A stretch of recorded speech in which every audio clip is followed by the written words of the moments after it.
And you said one.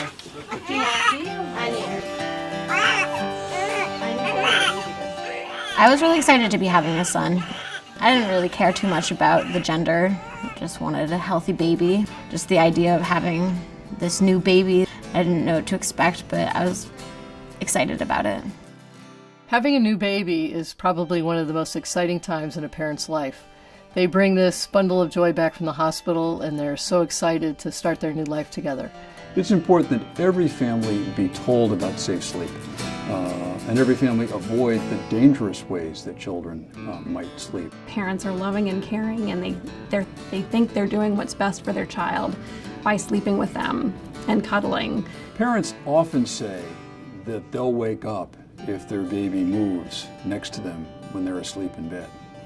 But we know that that doesn't happen. We were on the couch sleeping together. I didn't feel like it was a situation that was dangerous for him. That night when we fell asleep, it was never the same again. I usually see the page that there's an unresponsive infant, no pulse, not breathing, CPR in progress, ETA 10 minutes. And I just freeze for a minute because I know what's going to happen when I get to the hospital. The idea of losing him was just like more than I felt like I could take. Either the infant will already be dead and we'll pronounce the infant dead in the emergency department, or sometimes worse, we'll get the heart started again with epinephrine and chest compressions, but then the brain has generally been without oxygen long enough that within a few days or sometimes weeks we still end up declaring the baby dead, and it's just absolutely devastating.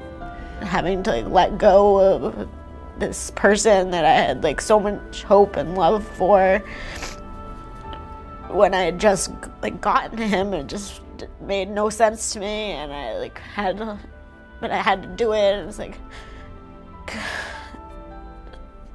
just unbearable. It's an unbelievable tragedy. It's unbelievable how I felt. I know how I felt. I can't fathom how a parent feels. Infant deaths, unfortunately, this can happen to anyone.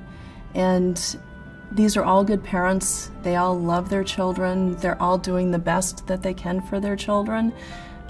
But they're being placed in an unsafe sleep environment. And at the time, they're not thinking that anything bad will happen. And unfortunately, sometimes things do happen and their infant dies. I've never investigated a case where an infant's been on its back, on a firm mattress, in a crib, with nothing else in the crib. The idea that I will feel my baby, in bed with me, or my baby won't get trapped in the blankets because I won't move, it's a great thought, but it's just not true.